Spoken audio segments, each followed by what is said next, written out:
Welcome back to the channel, good friends. Brian from Apex Detail. Today I want to show you just how much clear can be removed from an enhancement or a one-step or multi-step correction. How about even wet sanding? This panel here happens to have softer clear coat. It's right in between soft and medium. I have definitely worked on softer clear coat, but it will give you a pretty decent idea of how much clear coat is removed during each step of correction. This may give you an idea of how you want to approach paint corrections, especially on the newer cars where we're switching from the solvent-based clear coats to the water-based clear coats, which are much softer, much thinner. We're going to start in this lower section, and on an average, the panel has about 5 mils of clear coat. On this bottom section, there's some overall dullness, love marks, swirling, some deeper scratches. We're going to do the enhancement down here. And an enhancement, there's a difference between that and a one-step. An enhancement, you're making a trip around the vehicle. You're not really zeroing in on any one particular imperfection. You're just going around trying to bring out clarity and depth and shine, overall gloss. This step here is meant to be quick, to the point, and efficient, especially for what you can charge for an enhancement anyway. I really don't care what you use for a paint enhancement. There are so many choices available out there. Just pick something that works for you and stick with it. For us, our choice here at the shop is the Colchemy M302. That's the microcut, and they're all color-coded, so it has a purple label and it has a purple stripe on the pads. Makes it so easy. And it takes the guesswork out of pad choice for that particular correction system.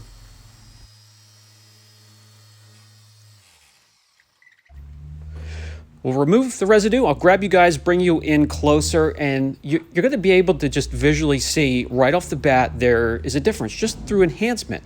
And it brings out depth, clarity. That's what we're looking for in an enhancement. We're not worried about scratches or imperfections. And you will see, I'll grab the work light, and you'll see they remain. The deeper imperfections will remain, but the overall gloss and clarity has increased greatly with very little effort, and that's what an enhancement should be. Most importantly, you're going to see only very little clear coat on this very soft clear coat, 0.3 of a mil. Now on harder clear coat, you probably wouldn't even be able to tell. There wouldn't be a difference when it comes to measuring the clear coat. It wouldn't be measurable. That's how little you would be removing. And on some of the softer clears, yeah, hey, there may be a little bit more removed. The gloss has definitely increased. There are numbers behind what we're seeing.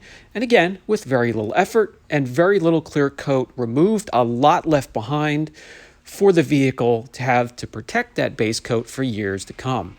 Let's go to the next section. That would be a one-step. So that's where you're using one pad and one polish, but you can go back and really zero in on some imperfections and scratches and dial them in and make the whole car look excellent as a whole, just using one step.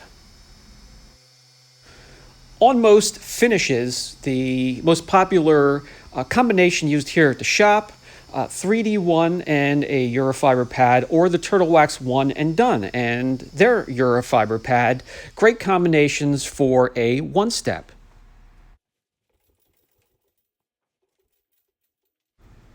If you have really picked the perfect combination for the surface you're working on and the imperfection you're going after, you're going to see great results even with a one-step, and then charge accordingly. Now there will be some imperfections, the deeper ones left behind, as that combination can't really dig too deep. It's not meant to. You don't want it to. You want to leave a lot of clear coat behind.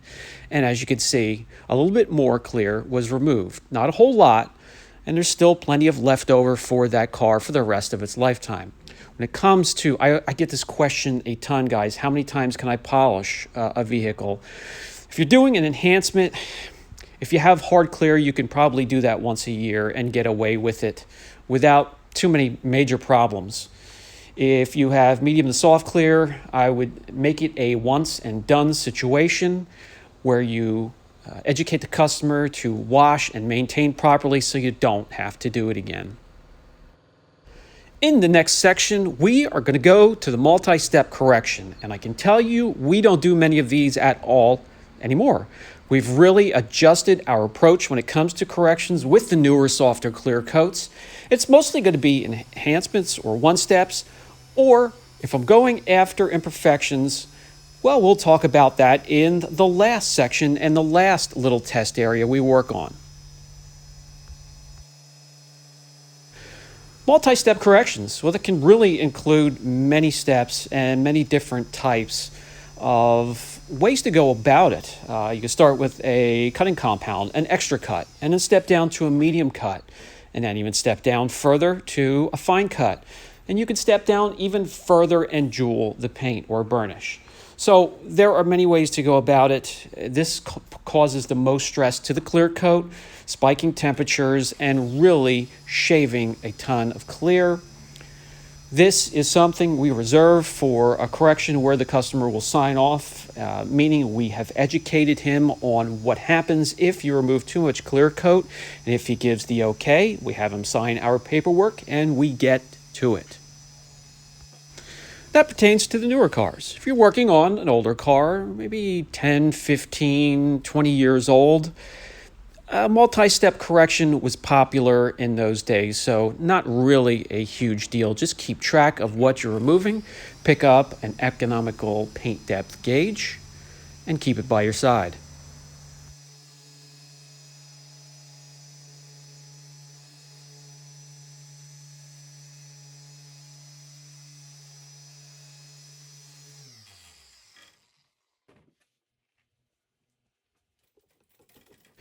Keep in mind, most of the time, if you're doing a multi-step correction, you're really spiking the temperature on that clear coat.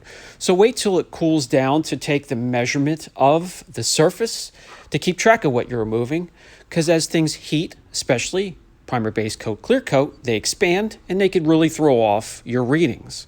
So let's take a look, and you can see we've shaved off a considerable amount. I didn't spend a ton of time with each step, as some might if they're really going after some real terrible imperfections. So this gives you an indication.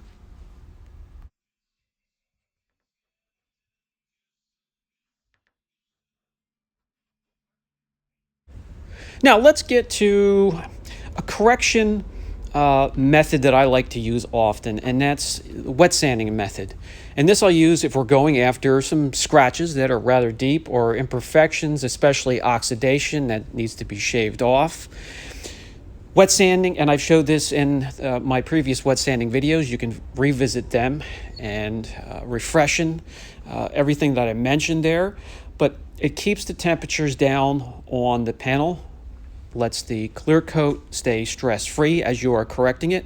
Now this is clear coat here, this white milky substance. So when I see that, and I see that we're starting to remove a considerable amount, I'll stop, I'll clean it off, rinse it, dry it, take a look at the area and see if we've removed enough clear coat to improve or remove those imperfections. If not, I'll do another pass or two.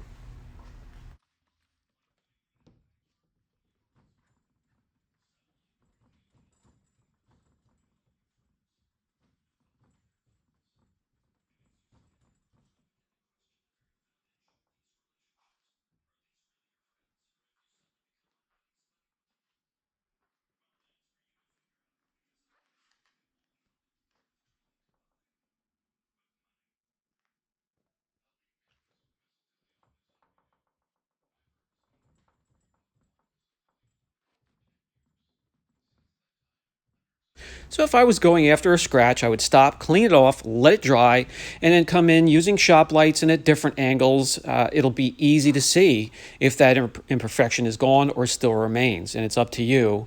And with a little bit of experience behind you, you'll know just how far to go, even without a gauge. Now here I'm satisfied, so we're just going to polish that out and bring out the clarity, the shine, and we'll wipe off the residue. I'll bring you in close, and you're going to see fantastic results, and then we'll do the measurements.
So what I'm going to show you here is, yes, some clear coat has been removed, not quite as much as a multi-step correction, and we kept the temperatures really within 20 degrees of the rest of the ambient temperature of the rest of that panel, which is huge. That's what you want to shoot for. And really, wet sanding, it actually sometimes even cools the panel. And we're going to take a look at gloss. Correction, especially wet sanding, flattens the panel. And the flatter you get the panel, the more gloss you get. And wet sanding gives you the flattest panel, and the highest gloss is in that area. So I hope that helps. If you have any questions, never hesitate. This has been Brian from Apex Detail. Catch you later.